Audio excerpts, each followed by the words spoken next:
মা এসে যখন দেখলেন ওই মুগ্ধর কপালে যখন তার শেষ বিদায় চুমু দিলেন, তখন আমার স্নিগ্ধ আসলে দুইজনেই বলছিলাম একজন আরেকজনকে এরকম, মানে এক মা এসে কপালে চুমু দেয় আর আরেক মা যাকে আমরা দেশ বলি সে আসলে গুলি করে মেরে ফেলে। এর থেকে খারাপ লাগা আসলে আর কি আছে। এই গণভবনে নেওয়ার জন্য অনেকভাবেই চেষ্টা করা হয়েছে, অনেকভাবে জোরাজুরি করা হয়েছে, উঠিয়ে নিয়ে যাওয়ার মতন অবস্থা হয়েছিল, কিন্তু আমরা সরাসরি ডিনাই করে দেই। যদি আমাদেরকে জোর করে কোনোভাবে নিয়ে যাওয়া হয় সেখানে অনভিপ্রেত ঘটনা ঘটতে পারে, কারণ আমার ভাইয়ের হত্যার পিছনে যে দায়ী তার সাথে আমি দেখা করতে যাব, এর থেকে বড় ব্যর্থতা তো ভাই হিসেবে আমার হতে পারে না। ব্ল্যাঙ্ক চেক অফার করা কথা, তারপরে এই যে গণভবনে যাওয়ার জন্য, তারপরে হচ্ছে মিডিয়াতে কোনো কিছু না বলার জন্য, বিশেষ করে ইন্টারন্যাশনাল মিডিয়াতে আসলে তেমন কিছু না বলার জন্য বা আমরা অ্যাভয়েড করার জন্য, যাতে আমাদের কোনো ধরনের সমস্যা হতে পারে, এই ধরনের হলে রাষ্ট্রদ্রোহের অসুবিধা হতে পারে, এই ধরনের কথাবার্তাও এসেছিল। তো আমরা তখন সরাসরি বলি যে এটা আসলে আমাদের হিউম্যান রাইটস, আমরা যেটা বলি যে আমার অধিকার, আমি আমার কথা বলবো।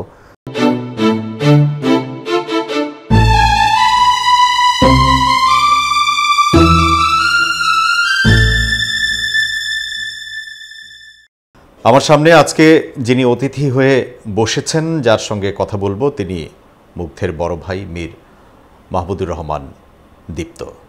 দর্শক, স্বাগত জানাচ্ছি প্যানভিশন টেলিভিশনের আজকের আয়োজন লাল জুলাইয়ের গল্পে। আমি জহিরুল ইসলাম টুটুল। দীপ্ত ভাই, কেমন আছেন? এই প্রশ্নটা আমি আপনাদেরকে করি না, কারণ মুগ্ধ স্নিগ্ধ দুটো ভাই দেখতে একরকম, দুজনের ইমিডিয়েট বড় ভাই হচ্ছেন আপনি। স্নিগ্ধর সঙ্গে সবসময় মুগ্ধ শব্দটা চলে আসে, একসাথে হয়তো নাম ধরে ডাকতেন, এই মুগ্ধ স্নিগ্ধ খেতে আসো, এই মুগ্ধ স্নিগ্ধ এদিকে চলে আসো, এরকমটাই প্র্যাকটিসটা এরকমই হয় আসলে, আমি যদি ভুল না বলি।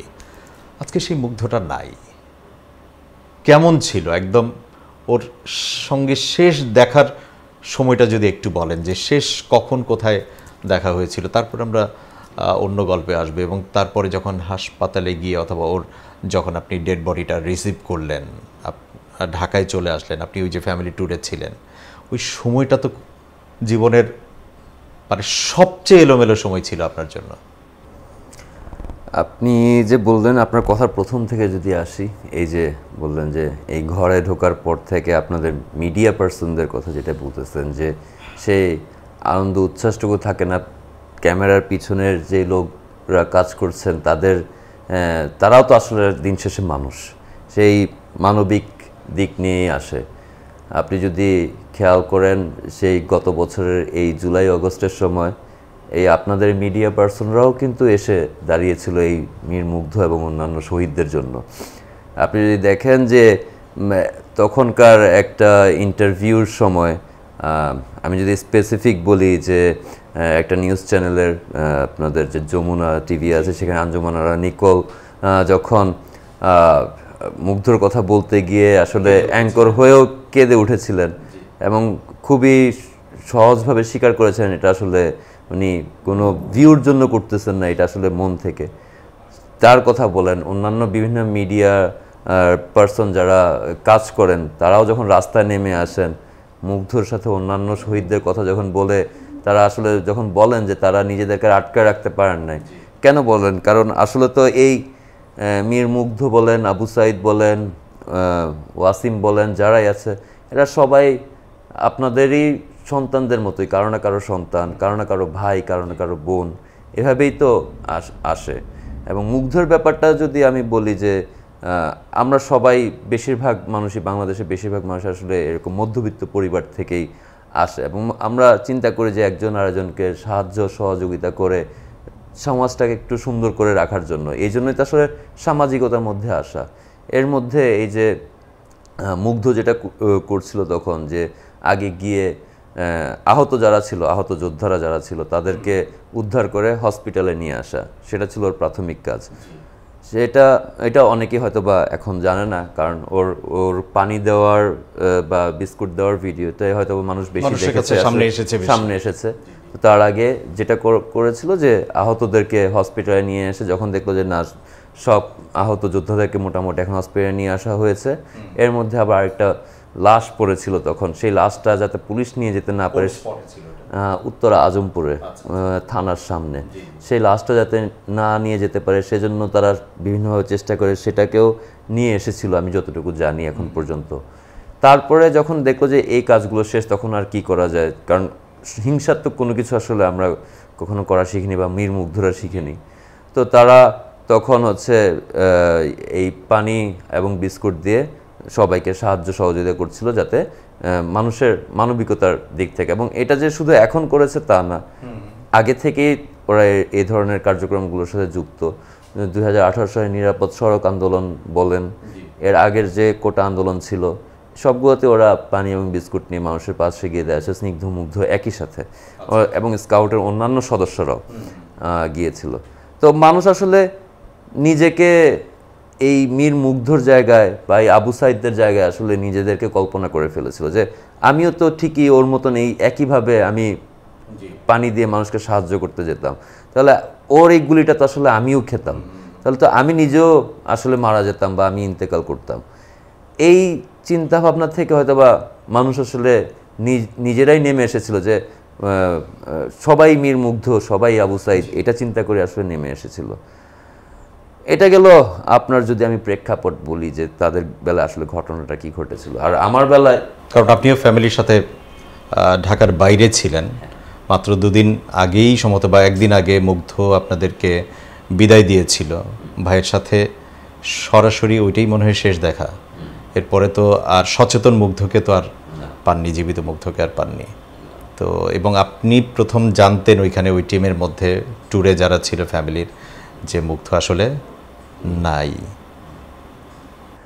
এখানে হচ্ছে যে আমরা 3 ভাই আগে থেকে ঠিক করে নিয়েছিলাম যে আমাদেরকে আসলে বড় করতে গিয়ে আমাদের মা তার কোনো শখই আসলে পূরণ করতে পারেনি। ইনফ্যাক্ট এটা হচ্ছে বেশিরভাগ পরিবারের ক্ষেত্রেই প্রযোজ্য যে মারা আসলে সন্তানদেরকে বড় করতে গিয়ে নিজেদের কোনো শখ কখনো পূরণ করতে পারে না। তো আমাদের ইচ্ছা ছিল যে মায়ের একটা একটা করে শখগুলো আমরা যাতে পূরণ করতে পারি। তো মুগ্ধ 2023 সালে আমার মা এবং বাবাকে খুলনায় নিয়ে গিয়েছিল, ওর ইউনিভার্সিটিতে ঘুরিয়ে সুন্দরবনে ঘুরিয়ে নিয়ে এসেছিল, সেটা মায়ের খুবই ভালো লেগেছিল। এবার আমার নিয়ে যাওয়ার কথা ছিল কক্সবাজারে, আমার শ্বশুরবাড়ি ওইখানে। তো 17ই জুলাই আমাদের এই প্রি স্কেজুলড, আগেই টিকিট কাটা ছিল, সব কিছু ছিল। আমরা যাই, বাসে উঠানোর জন্য মুগ্ধই আমাদেরকে নিয়ে যায় ওর বাইক দিয়ে, আমি ওর বাইকের পিছনে ছিলাম, মা বাবাকে রিক্সায় করে তখন নিয়ে গিয়েছিলাম। তো সেখানে বাস আসতে আসলে 2 ঘন্টা লেট করে, কারণ তখন অলরেডি আন্দোলন, অভ্যুত্থানের এই আন্দোলন চলছিল। তো বাস আসতে লেট করে, সে পুরো সময় ছিল, অনেক কিছু নিয়ে গল্প হয়েছিল, এর মধ্যে আন্দোলন নিয়েই আসলে বেশি গল্প হয়েছিল। তো মুগ্ধর আসলে দৃঢ় বিশ্বাস ছিল যে এই রাষ্ট্র আর কখনো ছাত্রদের উপর গুলি চালাবে না। সে আমাকে আলোচনা করতেছে, যেতে যেতে এটা বলছিল। হ্যাঁ, এটা ওইখানে যে 2 ঘন্টা ছিলাম তখন আলোচনা করছিল, যে আমাকে জিজ্ঞেস করছিল যে ভাইয়া এই যে আমাদের তো ইতিহাস আছে, 52-র ইতিহাস বলো, 69-এর বলো, 71-এর বলো, প্রত্যেক জায়গাতেই তো আসলে ছাত্রদের উপর গুলি চালানোর ফলাফল কখনোই ভালো হয় নাই। তো তোমার কি মনে হয় এই রাষ্ট্র এই ইতিহাস থেকে শিক্ষা নিবে না? এখন তো শিক্ষা নিয়েছে, এই রাষ্ট্র তো কখনো আর ছাত্রদের উপর গুলি চালাবে না। এই যে ওর দৃঢ় বিশ্বাস ছিল যে ছাত্রদের উপর গুলি চালাবে। পরের দিন ও যখন একেবারে কপালের মাঝখানে গুলিবিদ্ধ হয়ে লুটিয়ে পড়লো, তখন এই ওর দৃঢ় বিশ্বাস ভেঙে চুরমার হয়ে যাওয়ার পরে, এরকম অজস্র ছাত্রদেরই বা তরুণদেরই তো ওই বিশ্বাসটাই ছিল যে ইতিহাস থেকে হয়তোবা এরা শিক্ষা নেবে। অবশ্যই, কিন্তু মুগ্ধকে সেই গুলিটা খেতে হলো। সেটাই চিন্তা করি যে তখন তারা কি চিন্তা করতেছিল সেই মৃত্যুক্ষণে, যে তাদের এই বিশ্বাস কিভাবে এই রাষ্ট্র ভেঙে দিল, যাকে আমরা আরেক মা বলি আসলে। রাস্তা দিয়ে পুরো পথটা যখন আসছিলেন, পরের দিন তো বিমানে করে এসছিলেন আপনারা, বাবা প্রশ্ন করছিল আপনাকে যে ওর কি অবস্থা, ও কি আছে নাকি নাই, মানে বাবার মন তো সে হয়তো বা আরেকটু গভীরে জানতে চাচ্ছিল, আপনি হয়তো বলছিলেন না তাকে, অসুস্থ হয়ে যাবে হয়তো বা ওনারা নিতে পারবেন না। ওই যে একজন বড় ভাই, মানে সেখানেও তো আসলে আপনি একজন বড় ভাইয়ের ভূমিকাই রাখলেন, মানে এটা তো খুব কঠিন একটা কাজ ছিল ভাই আপনার জন্য। আমরা যখন আসলে মানে খবর আমি পাই, সবকিছু বাদ দিব, আমি আন্দোলন, বিপ্লব, সংগ্রাম সবকিছু বাদ, আমার কাছে একটা পরিবারের একজন সদস্য যে আমাকে একটা দিন আগে আমার ভাইটা বিদায় দিল, সে কত কথা বলল, আহা, আমার সেই ভাইটা, আমি শুনলাম যে আমার সেই ভাইটাকে গুলি করা হয়েছে, আমার সেই ভাইটা দুনিয়াতে নাই। পারেন আমি আমি একজন ভাই হিসাবে আমি জানি না, মানে আমার জন্য এটা নেওয়াটা কতটা, মানে আমি ফিল করছি, আপনাকে ভীষণভাবে ফিল করছি। আমরা আসলে যখন খবর পাই তখন 6টার কাছাকাছি, 18ই জুলাই সন্ধ্যা 6টা। আমার মাকে নিয়ে প্রথম আসলে তখন কক্সবাজারের বিচের মধ্যে মাত্র গিয়েছি। মা বলছিলেন যে আল্লাহর কি সুন্দর সৃষ্টি। এই সময় স্নিগ্ধ আমাকে আসলে ফোন দেয়। স্নিগ্ধ ফোন দিয়ে বলে যে ভাইয়া মুগ্ধ বলে রাবার বুলেট খাইছে, তুমি তাড়াতাড়ি ঢাকায় আসার ব্যবস্থা করো। তো এর মধ্যে আমি আমার আরেক বন্ধু, ঢাকায় ছিল, স্নিগ্ধ ঢাকায় ছিল। স্নিগ্ধ হচ্ছে স্নিগ্ধ এবং মুগ্ধর টাঙ্গুয়ার হাওর যাওয়ার কথা ছিল 20 তারিখে, মানে স্নিগ্ধরা আগে গিয়েছিল, স্নিগ্ধ মুগ্ধ এবং ওদের বন্ধুরা টোটাল 11 জন। মুগ্ধই সব অ্যারেঞ্জ করেছিল। স্নিগ্ধ সবসময় আসলে মুগ্ধকে খোঁচাতো যে এখনও তুই টাঙ্গুয়ার হাওর দেখোস নাই। মানে মুগ্ধর একটা শখ ছিল, বড় শখ, সেটা ছিল হচ্ছে নিজ দেশ সম্পর্কে, বাংলাদেশ সম্পর্কে পুরোপুরি জানার জন্য। তো এই জন্য তার, আপনি যদি তার সোশ্যাল মিডিয়া দেখেন দেখবেন যে ওর 34টা সার্কিট হাউসের সাথে ছবি আছে। ওর টার্গেট ছিল 64টা জেলাতেই নিজে গিয়ে দেখে আসা। কারণ নিজ দেশ সম্পর্কে জানতে হলে আসলে আগে সেই লোকাল জায়গায় গিয়ে সেখানকার কালচার, সেখানকার মানুষরা কী ধরনের চিন্তাভাবনা করে এ সম্পর্কে আসলে আগে জানা প্রয়োজন। এটাই তার উদ্দেশ্য ছিল। তো এই টাঙ্গুয়ার হাওরে যাওয়ার সকল অ্যারেঞ্জমেন্ট, মানে আয়োজন, টিকিট কাটা থেকে শুরু করে বোট ভাড়া সব কিছু মুগ্ধই করে রেখেছিল। আর স্নিগ্ধ এই ঠিক 16 তারিখে ও একটা বাইক অ্যাক্সিডেন্টে ওর কোণে আঙ্গুলে 5টা সেলাই লেগেছিল, যে কারণে আসলে স্নিগ্ধ মুগ্ধর সাথে তখন যেতে পারেনি। সব জায়গায় তো আসলে তারা একসাথেই সব কিছুতে জড়িত। আমি বলি যে আমরা মনে করেন মুগ্ধকে চিনি 26 বছর, কিন্তু স্নিগ্ধ কিন্তু আসলে মুগ্ধকে চিনি 27 বছর, মায়ের পেট থেকে একসাথে আসতেছে। তো ওরা সব কিছুতে একসাথেই থাকতো। তো ওই আঙ্গুলে ব্যথা পাওয়ার কারণে মুগ্ধ যখন বললো যে স্নিগ্ধকে তুই কি যাবি না, তখন স্নিগ্ধ বলতেছিল না আমি তো সেলাই আছে, আমার এখন যে ব্যথা করতেছে, আমি যদি এখন যাই তোরা বরং আমাকে নিয়ে ব্যস্ত হয়ে যাবি, আসল যে কাজটা, যে উদ্দেশ্য, ওইটা হবে না। আমার যদি ব্যথাটা কমে তাহলে আমি তোদের সাথে এসে জয়েন করব। এই জন্য স্নিগ্ধ থেকে গিয়েছিল, এই প্রথমবার আসলে বলা যায়। আল্লাহ আসলে হয়তো এইভাবে লিখে রেখেছিল। স্নিগ্ধ যখন জানালো যে ও মুখে রাবার পড়তেছে, আমি আমার বন্ধুকে ফোন দিলাম যে তাড়াতাড়ি ক্রিসেন্ট হসপিটালে যাওয়ার জন্য, কারণ ক্রিসেন্ট হসপিটালে নিয়ে গিয়েছিল মুগ্ধকে, যে আসলে কি হয়েছে জানানোর জন্য। এর 10 মিনিটের মধ্যেই আমার সেই বন্ধুও ফোন দেয় এবং স্নিগ্ধও ফোন দেয়। স্নিগ্ধ মানে কান্নায় ভেঙে পড়ে, বলছে ভাই আমি কিছু বুঝতেছি না। মুগ্ধ বলে নাই, তুমি এখন যেভাবে হোক ঢাকায় আসার ব্যবস্থা করো। এর সাথে সাথে আমার সেই বন্ধু বলে যে এর ঘটনার সত্যতা। তো তখন আমার সাথে সাথে আসলে আগে মায়ের কথাই মনে হয়েছে যে আমার মা হার্টের পেশেন্ট, তো ওনার অনেকটুকু হার্ট কাজ করে না। তো উনি আসলে এই ধরনের কোনো কথা শুনলে তখন তাকে আমি কিভাবে কি করব আমরা বুঝতে পারতেছিলাম না। তো তখন আমি বাবা মায়ের কাছ থেকে ফোন নিয়ে নিই, বলি যে মুগ্ধ আহত হয়েছে, আন্দোলনে গিয়েছিল, আহত হয়েছে, আমাদের এখন যত তাড়াতাড়ি সম্ভব বাসায় যাওয়া প্রয়োজন, গিয়ে আগে দেখি কি অবস্থা, এখন ফোনে বোঝা যাচ্ছে না। তো ফোন নিয়ে নেওয়ার সময় বাবা আসলে ফোন দিতে চাচ্ছিল না, বলতেছিল না আমাদের কাছে থাকুক এই সেই। তখন বাবাকে বা মাকে বললাম যে না, এখন তোমাদের কাছে ফোন থাকলে তোমরা বিভিন্ন জনকে ফোন দিয়ে অসুবিধা করবে, তখন ট্রিটমেন্টের অসুবিধা হবে, এর থেকে আমি দেখি কি হয়েছে। তো এইভাবে করে ফোন নিয়ে যাওয়া হয়। আপনার তো আসলে উদ্দেশ্যটা হচ্ছে তারা যেন কারোর সাথে কমিউনিকেট করতে না পারে, বা কেউ যেন আগেই খবরটা না দেয়। হ্যাঁ, কারণ এই কথা আসলে বা এই ধরনের কোনো কিছু শুনলে মা সহ্য করতে পারবেন, এটা খুবই স্বাভাবিক একটা ব্যাপার। যদি পরের দিনের ঘটনা বলি তাহলে বুঝতে পারবেন আসলে কি ঘটেছিল। তো তখন অলরেডি ইন্টারনেট চলে গিয়েছে, ইন্টারনেট নাই ওইখানেই। তো আমরা গাড়িতে করে কক্সবাজার এয়ারপোর্টে যাচ্ছিলাম, যে সেখান থেকে প্রথম ফ্লাইট যেটা সেটাতেই যাব। এর মধ্যে আমার সিনিয়রের সাথে যোগাযোগ করি যে আমাদেরকে একটু টিকিট ম্যানেজ করে দেওয়ার জন্য, যাতে আমরা যেতে পারি। যেহেতু ইন্টারনেট নাই, আমি মোবাইলে কোনো কিছু করতে পারতেছি না। তো তারা বাসা থেকে তখন জানায় যে কক্সবাজার অনেক আগে থেকে নিয়ম হচ্ছে সন্ধ্যার পরে কোনো ফ্লাইট টেক অফ করে না। তো কক্সবাজারের ফ্লাইট নেই, চিটাগংয়ে লাস্ট ফ্লাইট হচ্ছে 9:35-এ। তো আমাদের ওই কক্সবাজার থেকে চিটাগং যেতে যেতে আসলে 11টার মতন বেজে যাবে, সো আমরা ফ্লাইট ক্যাচ করতে পারতেছি না।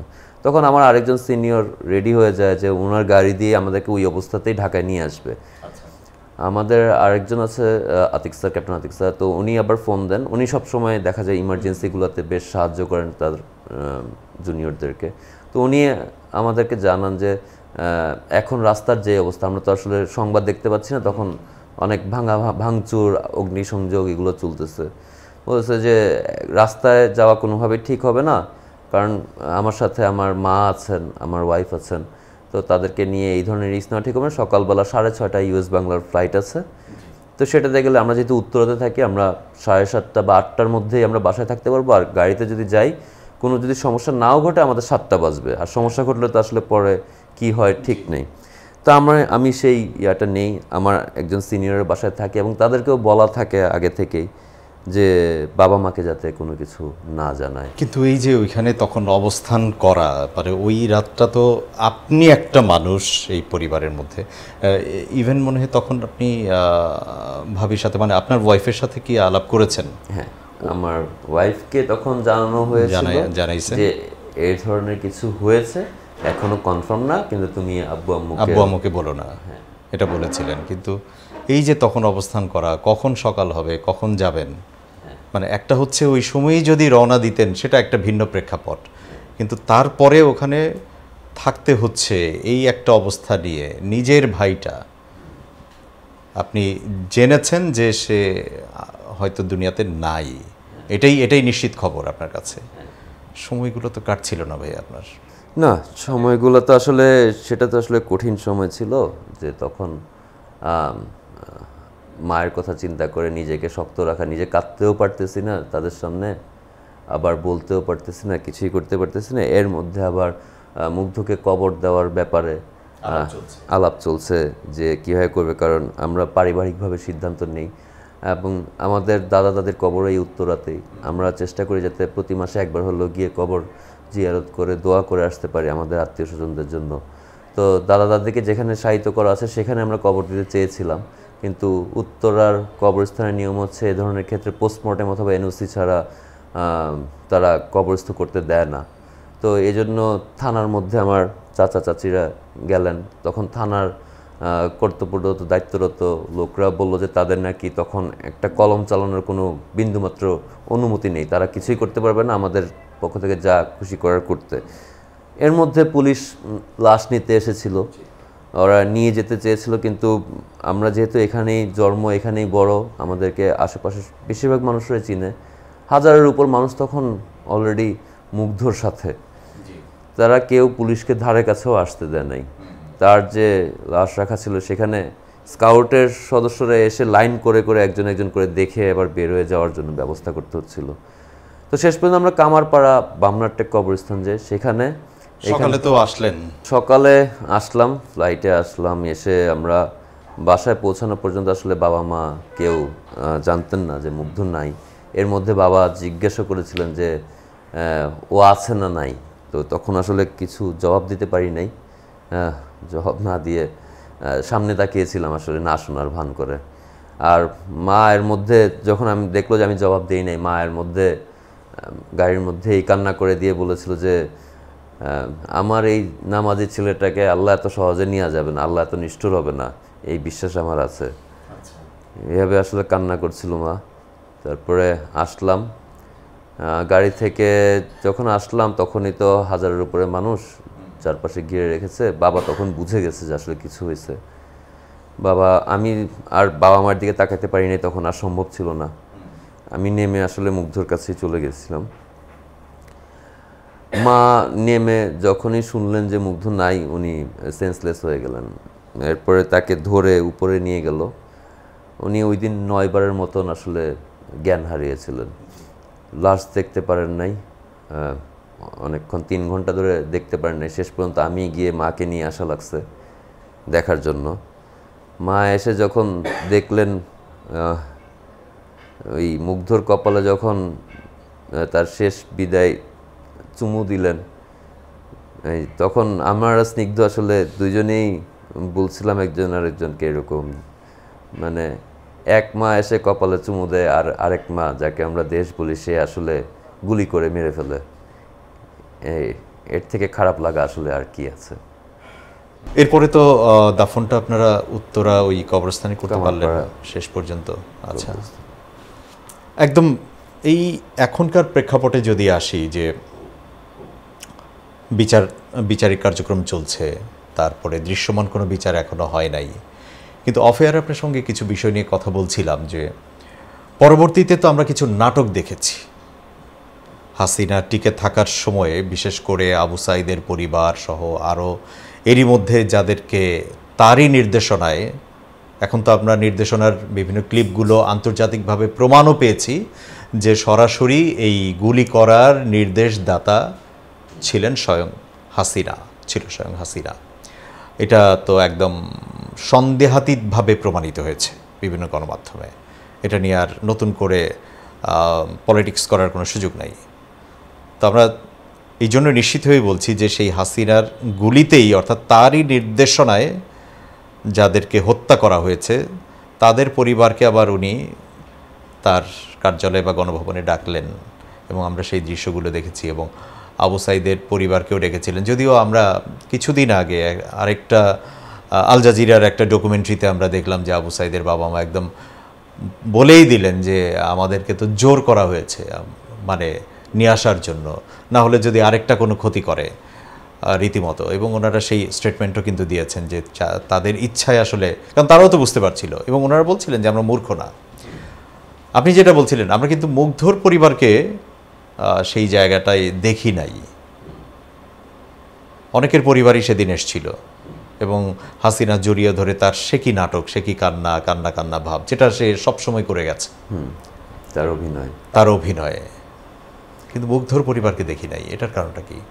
এটার কারণ হচ্ছে আমাদেরকে নেওয়ার জন্য, সেই গণভবনে নেওয়ার জন্য অনেকভাবেই চেষ্টা করা হয়েছে, অনেকভাবে জোরাজুরি করা হয়েছে, উঠিয়ে নিয়ে যাওয়ার মতন অবস্থা হয়েছিল, কিন্তু আমরা সরাসরি ডিনাই করে দেই। আমরা সরাসরি বলে দিই যে আমরা তো জানি যে কার নির্দেশে হয়েছে, সময় বলে দিবে কার নির্দেশে হয়েছে। তো যার নির্দেশে হয়েছে তার সাথে আমরা দেখা করতে যাব, এটা হতে পারে না আসলে। এই জন্য আমরা ডিনাই করে দিই এবং সেখানে বলি যে যদি আমাদেরকে জোর করে কোনোভাবে নিয়ে যাওয়া হয় সেখানে অনভিপ্রেত ঘটনা ঘটতে পারে, কারণ আমার ভাইয়ের হত্যার পিছনে যে দায়ী তার সাথে আমি দেখা করতে যাব, এর থেকে বড় ব্যর্থতা তো ভাই হিসেবে আমার হতে পারে না, বা আমাদের পরিবারের হিসাবে আসলে এর থেকে বড় ব্যর্থতা আর হতে পারে না। তো সেজন্য আমরা যাইনি এবং এর জন্য অনেক ধরনের জোর জুলুম চলেছিল আমাদের উপরে, সেগুলো আসলে পর্দার আড়ালের ব্যাপার, কখনো বলা হয়নি, এই প্রথম আসলে কোথাও না, আমরা ওইভাবে আসলে কোথাও শুনিও নি যে আপনি বলেছেন। কিন্তু পরবর্তীতে আমরা দেখেছি যে নানা রকমের, মানে ওদের তো সেই অপকর্মকে ঢাকবার জন্য যত ধরনের মিথ্যাচার করা দরকার, মিথ্যাকে প্রতিষ্ঠিত করবার দরকার, তারপরে অভিনয় করবার দরকার, সব কিছু তারা করে গেছে। এমনকি তাদের একটা গ্রুপ তো নানানভাবে স্নিগ্ধই মুগ্ধ, যেহেতু ওরা যমজ, দুজন দেখতে একই রকম, চালচলন সব কিছু একরকম, স্নিগ্ধই মুগ্ধ, এটাকে প্রতিষ্ঠিত করবার জন্য অনেক চেষ্টা করেছে। ও মুগ্ধ এখন আমেরিকাতে আছে, তাকে পাঠিয়ে দেওয়া হয়েছে এটাও প্রতিষ্ঠিত করবার জন্য। অর্থাৎ আপনি এরকমটা কি কখনো দেখেছেন বা ভেবেছেন যে আপনার একটা বন্ধু বা আপনার একটা প্রতিবেশী না হয় অন্যায় করলই, কিন্তু সেই অন্যায় বোধটা তার মধ্যে থাকবে না? এরা হচ্ছে সেই গোষ্ঠী। একটা শহীদ পরিবার, বা আপনার ছোট ভাইটা শহীদ হয়েছে মুগ্ধ, সেই পরিবারের সদস্য হিসাবে এই ব্যাপারটাকে আপনি আসলে কিভাবে দেখেন? কারণ আমাদের ভাবনাটা হয়তো একরকম, আমাদের ঘেন্না বোধ বা ঘেন্না জানানোর ভাষাটা একরকম, আপনার জায়গা থেকে কেমন?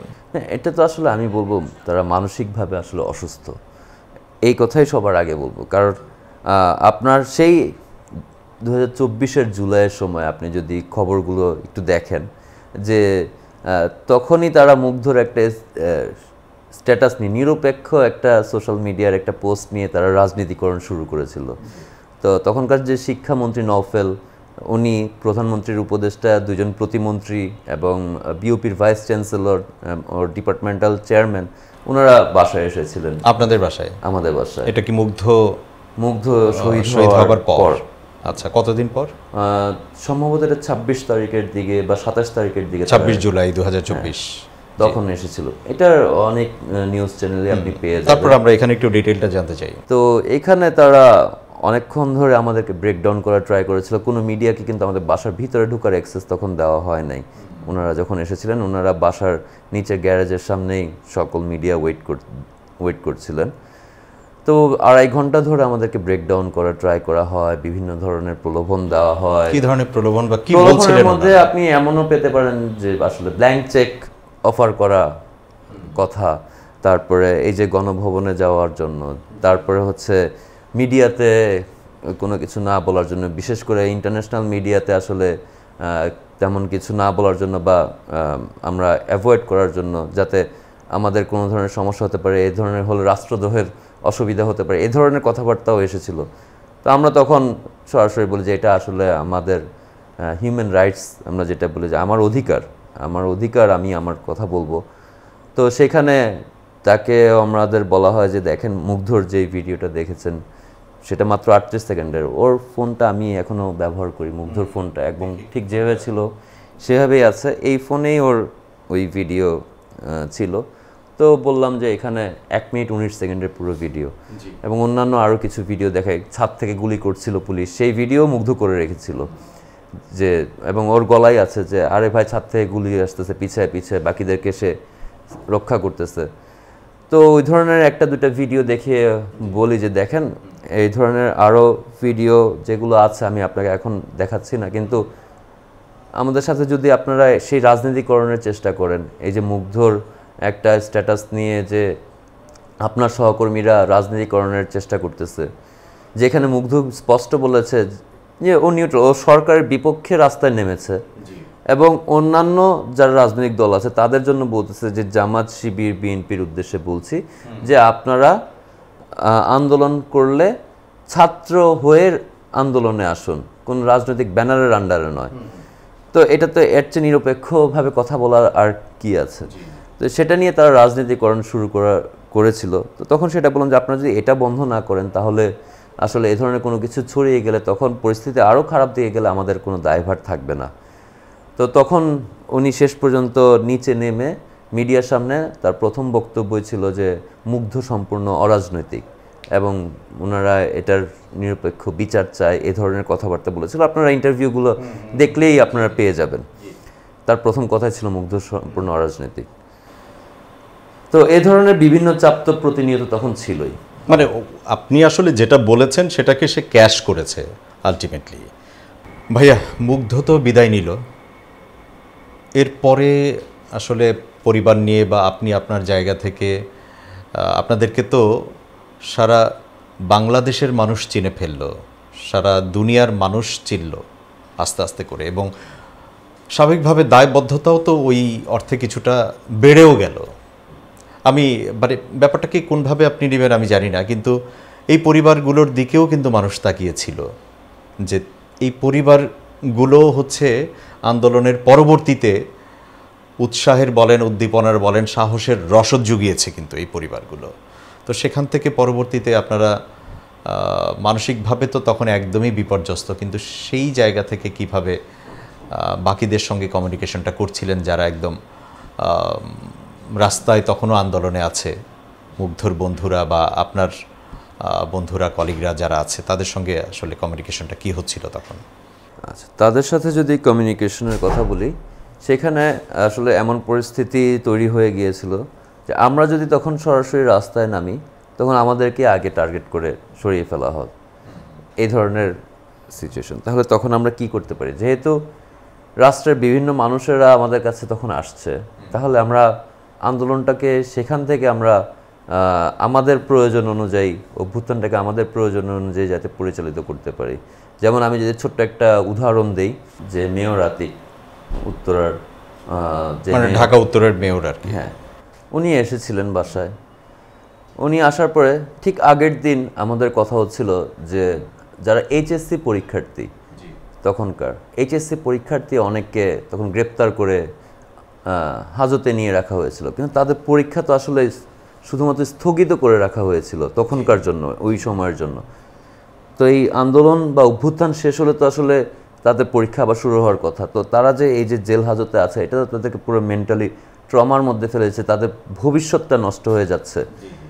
তো আমি যেমন রাজুক উত্তরা মডেল কলেজে ছিলাম, আমাদের রাজুক উত্তরা মডেল কলেজে স্বপ্ন নামের একটা ছেলেকে তখন কেরানীগঞ্জ হাজতে রাখা ছিল, সেটা নিয়ে আমার কলেজ থেকে, স্কুল থেকে যোগাযোগ করেছিল। তো মেয়র আতিক আসার পরে আমাদের তো আসলে তাদের কাছে চাইবার কিছু নাই, ওই যে বললাম যে আন্দোলনের বাকিদের সাথে যোগাযোগের মাধ্যমে হচ্ছে যে এই জায়গাগুলোতে যাতে আমরা কাজ করতে পারি।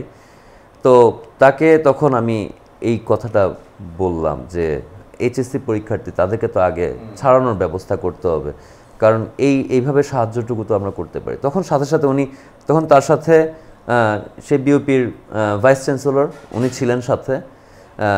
তো ওনাকে বলছেন যে এই আমাদের যে গতকালকে মিটিং হলো, যে এই যে ছাত্রদের ব্যাপারে কাদেরকে কীভাবে ছুটানো হবে, তো সেখানে এই কথাটা কেন কেউ বললো না যে এইচএসসি পরীক্ষা, এটা তো ইম্পর্টেন্ট।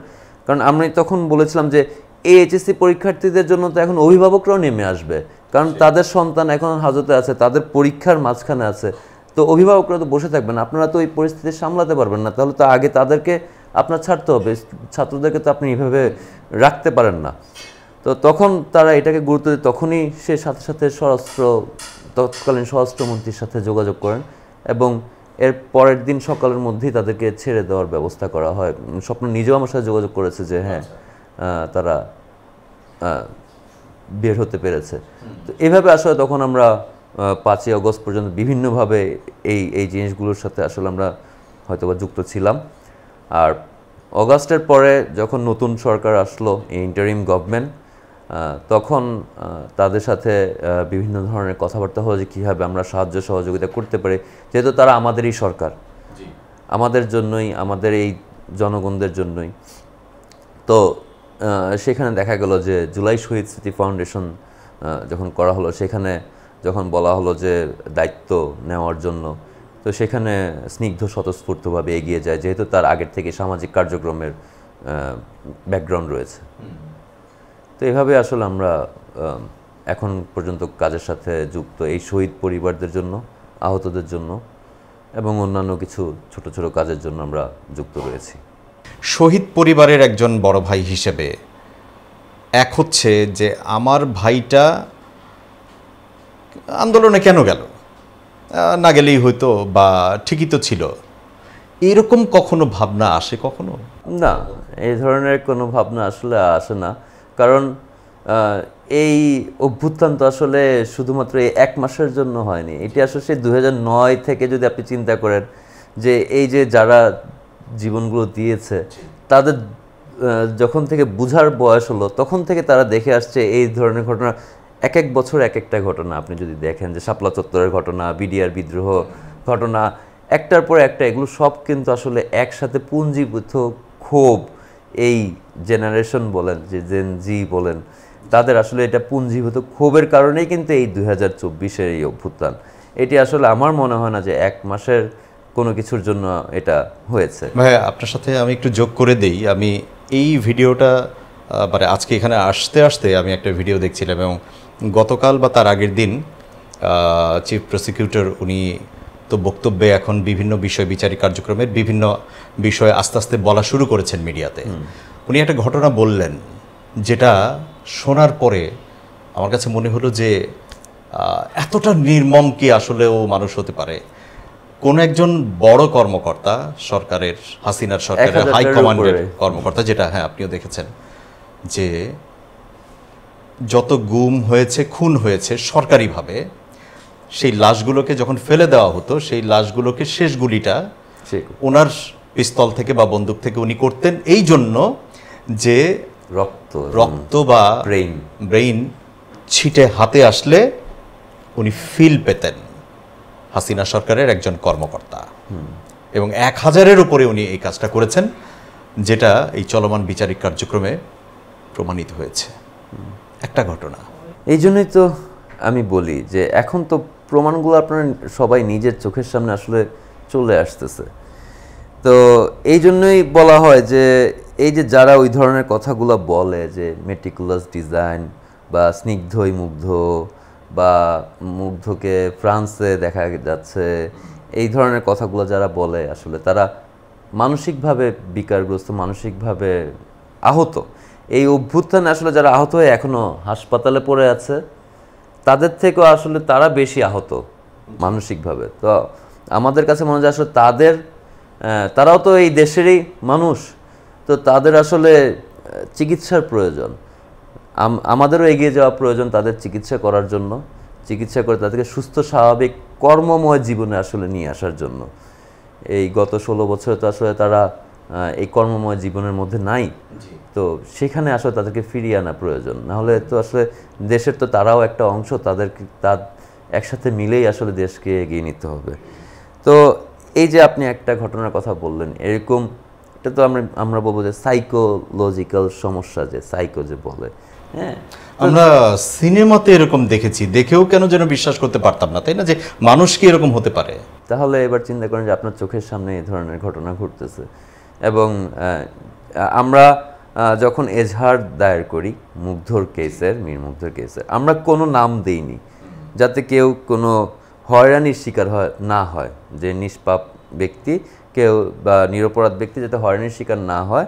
আমরা যেন সম্পূর্ণ ঘটনা এবং সব ধরনের তথ্য প্রমাণ, ফুটেজ থেকে শুরু করে যে কে কীভাবে কোথা থেকে গুলি করলো, মুগ্ধ কীভাবে গুলি খেয়ে পড়ে গেল, হসপিটালে নেওয়া থেকে শুরু করে একবারে সব সিসিটিভি ফুটেজ সহ আমরা তুলে দিয়েছি। তদন্তের যতটুকু কার্যক্রমে সহযোগিতা করা প্রয়োজন সেগুলো করে দেওয়া, এবং তারপর আমরা কোনো নাম দেইনি।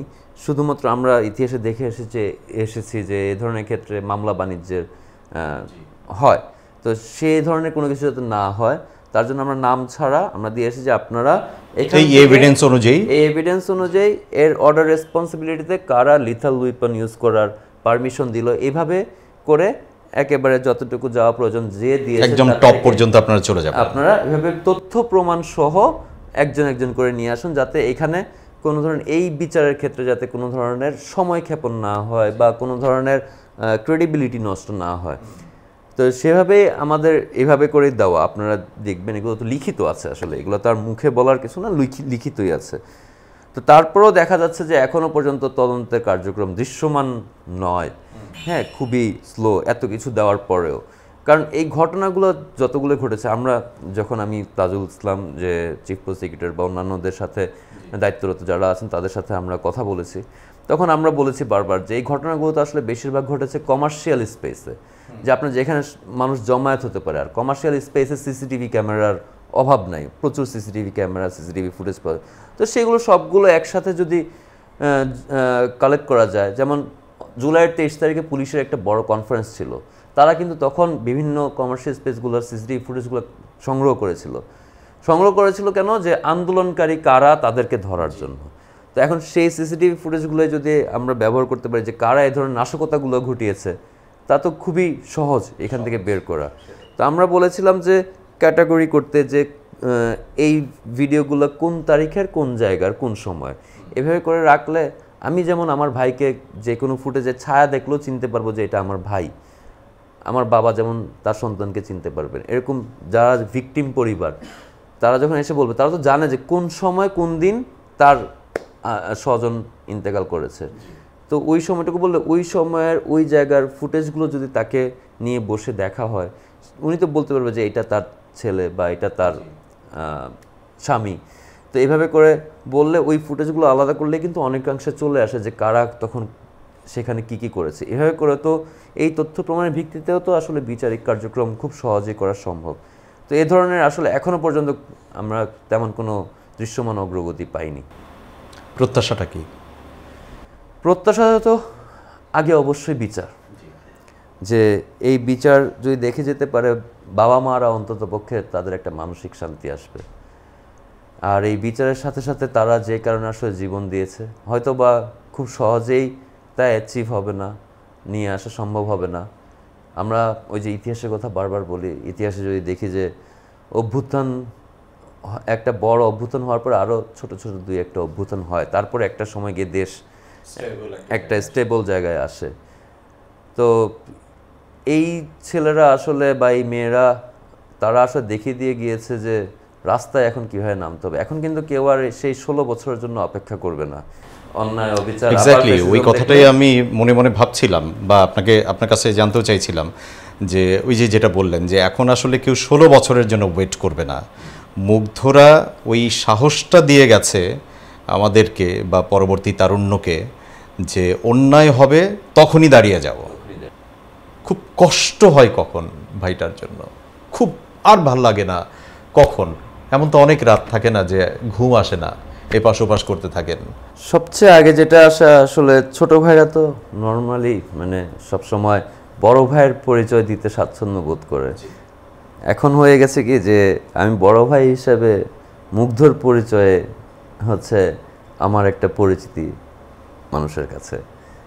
এটা একদিকে খারাপ লাগাও কাজ করে, আরেকদিকে ভালো লাগাও কাজ করে যে গর্ববোধ করি যে না ছোট ভাই এভাবে মানুষের কাছে যে মন থেকে দোয়া পেয়েছে, লাখ লাখ কোটি কোটি মানুষের কাছ থেকে, যা কেউ আসলে হাজার কোটি টাকা দিয়েও কেনা সম্ভব না। মানুষের নিজের চোখের পানি ফেলে আসলে তাদের জন্য, এই শহীদদের জন্য দোয়া করে গেছে। এটা অনেক বড় পাওনা। আমিও একসময় ইন্তেকাল করব, আমাদের হয়তো 25-30 জন একবারে খুব কাছের মানুষজন হয়তো 1-2 মাস মনে রাখবে, কিন্তু তাদের জন্য আসলে মন থেকে এরকম বছরের পর বছর মানুষ ঠিকই দোয়া করে যাবে। এটাই সবচেয়ে বড় পাওনা। আর স্মৃতির কথা বললে আসলে 24 ঘন্টা নিজেরা একসাথে থাকার যে সুখস্মৃতি, এর থেকে সুখের স্মৃতি আসলে পরিবারের কারোর সাথে কারো হতে পারে না। তো এখন তো আসলে সে নাই, এই স্মৃতি সবচেয়ে বড় স্মৃতি হয়ে থাকতেছে যে নিজেরা 24 ঘন্টা একসাথে থাকার। আর আমাদের আসলে খুব একটা ডিফারেন্স ছিল না, আমরা একজন আরেকজনের সাথে সব কিছু শেয়ার করতাম। তো আমরা নিয়মিত 3 ভাই একসাথে বাইকে বিভিন্ন জায়গায়, বাংলাদেশে বিভিন্ন জায়গায় ঘুরতে যেতাম। আমাদের এরপরের যে পরিকল্পনা ছিল যে আমরা এই সেনজেন যে কান্ট্রিগুলো আছে, দেশগুলো আছে, ওখানে 27টা দেশ, সেগুলো একসাথে আমরা বাইক দিয়ে ঘোরার একটা পরিকল্পনা ছিল। যে কারণে স্নিগ্ধ সেই 2023 সাল থেকে আবেদন করে 2024-এর জুলাই 23-এ ইটালিতে ফুল ফান্ডেড স্কলারশিপ অ্যারেঞ্জ করেছিল নিজের জন্য। তো আমাদের মধ্যে স্নিগ্ধ সবসময় রিসার্চের কাজগুলো করে, আমি আর মুগ্ধ সবসময় সাহায্য করতাম ওর অ্যাচিভমেন্ট আনানোর জন্য। ও যখন সাকসেসফুল হতো তখন আমি এবং মুগ্ধ আমরা দুজনে একই পথে তখন হাঁটতাম ওর কাছ থেকে পথটুকু জেনে। তো এই যেই ফ্রিল্যান্সিং আপনারা তখন মুগ্ধ যখন ইন্তেকাল করলো তখন যে সেই ফাইবার থেকে শুরু করে প্রথমবারের মতন এরকম কোনো পোস্ট দিল যে তাদের একজনের বিদায়, তো সেই ফাইবারের আসলে শুরু কিন্তু আমাদের মধ্যে স্নিগ্ধই করেছিল, তারপরে মুগ্ধ শুরু করলো, এরপরে আমি। এবং এক্ষেত্রে এই যে আমাদের যে পরিকল্পনা ছিল যে আমরা এই সেনজেন কান্ট্রিগুলোতে একসাথে 3 ভাই বাইক দিয়ে ঘুরবো, এটা তো আসলে আর কখনো সম্ভব হবে না। সব কিছুর পরেও যখন হাসিনার বিদায় হলো বা হাসিনা পালালো, আমি আসলে বিদায় শব্দটা ব্যবহার করতে চাচ্ছি না, বিদায় তো খুব সম্মানজনক বিষয়, হাসিনা পালাতে বাধ্য হলো, এই খবরটা আপনি কোথায় পেলেন বা তখন কোথায় ছিলেন? তখন আমরা উত্তরাতেই, আমরা আমাদের জায়গা থেকে আসলে নড়িনি, কারণ আমরা তো কোনো অপরাধ করিনি। আমরা তো এর 2 দিন থেকেই বুঝে যাচ্ছিল যে সে আসলে এখানে আর থাকার মতন তার কোনো পরিস্থিতি নাই, কিন্তু সে পালাবে এটা আসলে আমরা আশা করিনি। আমরা আশা করেছিলাম যে তার দলের কর্মীদের জন্য হলেও এইটুকু তো সে, এই সাহসটুকু তো সে করতে পারতো। তো একটা দেশের এতজন নেতা নেত্রী একসাথে দল বেঁধে পালিয়ে যাওয়া, এটা পৃথিবীর আর কোথাও এভাবে ঘটেছে কিনা আমার জানা নাই, হওয়ার কথা না আসলে। কারণ মানে রাজনৈতিক আমরা যে স্লোগানগুলো শুনি, এর মধ্যে একটা স্লোগান তো খুবই পরিচিত যে নিজের চেয়ে দল বড়, দলের চেয়ে দেশ বড়। তো নিজের চেয়ে দল বড় যে বলে, সেই দলের প্রতি তো আসলে কোনো অনুভূতি থাকলো না। সে তো সেই দল ছেড়ে নিজের পরিবার নিয়ে শুধু পালিয়ে গেল, বাকিদেরকে বিপদে ফেলে। তো সেটাই চিন্তা করতেছিলাম যে আসলে আল্লাহ ইজ দ্য বেস্ট প্ল্যানার, মানে আল্লাহ জানেন সবচেয়ে ভালো কোন দিকে। হয়তো বা সে থাকলে তার প্রতি অনেকের অনেক সহানুভূতিও চলে আসতে পারতো। এখন তো মনে হয় তার দলের মানুষরাও তাকে প্রচণ্ড পরিমাণে ঘৃণা করে, তাদেরকে ছেড়ে যাওয়া। জি। তো এর থেকে বড় ব্যর্থতা যদিও আর কি আছে? সুবিধাভোগী যারা তাদের তো আসলে কোনো কিছু পাল্টাবে না, সেদিকে আমরা যাচ্ছিও না। হ্যাঁ, যেটা বললেন যা মানে আল্লাহ আসলে সবচেয়ে বড় পরিকল্পনাকারী, এবং সেই আল্লাহর কাছেই চলে গেছে আমাদের শহীদ মুগ্ধ, এবং মুগ্ধর কবরে জিয়ারত করতে তো যাচ্ছেন মাঝে মধ্যে। হ্যাঁ, আমাদের প্রতি মাসেই যাওয়া হয়। আমি যেমন প্রতি মাসের 18 তারিখে যাই। মীর মুগ্ধ এবং আমার দাদা দাদি তিনজনের কবরই আমি একসাথে জিয়ারত করে আসি। আর স্নিগ্ধ তো প্রতি সপ্তাহেই প্রতি শুক্রবারে জুমার নামাজের পরপরই যায়। মানে স্নিগ্ধকে আর কোথাও কেউ পাক বা না পাক, শুক্রবারে মুগ্ধর কবরের পাশে সবসময় পায়। এবং ওই দিন স্নিগ্ধও বলতেছিল যে আসলে আমার বন্ধুর সামনেই বলতেছিল, ওই যে বললাম যে একসাথে এসেছে, একসাথে যাওয়ার যে আকুতি তাদের। স্নিগ্ধ ওই দিন বলছে যে ইসলামে তো নিয়ম আছে যে আচ্ছা কতদিন পরে ভাইয়া এক কবরের উপরে আরেক কবর দেওয়া যায়। হ্যাঁ, তো ইসলামে তো নিয়ম আছে এক কবরের উপর কবর দেওয়া যায়। তো স্নিগ্ধ বলতেছিল যে ও ইন্তেকাল করলে ওই মুগ্ধর কবরেই ওকে কবর দিতে, তাহলে একসাথেই যাওয়া হলো আর কি। ভাইয়া, আজকে আপনার কাছ থেকে বিদায় নিচ্ছি। ইনশাল্লাহ সময় থাকলে অবশ্যই আমরা আবার আপনার সঙ্গে কথা বলবো, এবং কোনো একদিন নিশ্চয়ই আমরা মুগ্ধর কবর জিয়ারত করতেও যাব সবাই মিলে। আমাদের জন্য দোয়া করবেন, আপনাদের পরিবারটা ভালো থাকুক সামনের দিনগুলোতে, সেটাই আশা করছি। আর দর্শক, যেটা প্রত্যাশা করি সেটি হচ্ছে যেটা আমরা মাঝখানে বলছিলাম, যে এভাবে নতুন করে আর কেউ ফ্যাসিস্ট হয়ে উঠবে এরকম চিন্তাও যেন কেউ না করে। কারণ এই তারুণ্য শিখে ফেলেছে কিভাবে প্রতিরোধ করতে হয়, কিভাবে বাধা প্রদান করতে হয়, কিভাবে আটকে দিতে হয়, কিভাবে দেশ ছেড়ে পালাতে বাধ্য করতে হয়। দর্শক, আজকের মতো বিদায় নিচ্ছি। তবে যেতে যেতে যেটা বলতে চাই যে এই ডকুমেন্টসগুলো আপনারা আপনাদের টাইম লাইনে রেখে দেবেন, বেশি করে শেয়ার করবেন, সবাইকে জানানো দরকার। কারণ আমি বিশ্বাস করতে চাই আওয়ামী লীগ নামের নিষিদ্ধ যে শব্দটা আছে, আর এই শব্দের অনুসারী এখনো পর্যন্ত যারা, তারা ব্যতীত বাকি সবাই মানুষ, সবাই মানবিক, সবাই চায় এই হত্যাযজ্ঞের বিচার হোক, সবাই চায় আগামীর বাংলাদেশটা সুন্দর, সমৃদ্ধির এবং সবাই মিলে এগিয়ে নিয়ে যাবার একটা বাংলাদেশ হোক। যারা মানুষ আর আওয়ামী লীগ এক জিনিস নয়। প্রিয় দর্শক, আজকের মতো বিদায় নিচ্ছি। আল্লাহ হাফেজ। আসসালামু আলাইকুম রহমতুল্লাহ।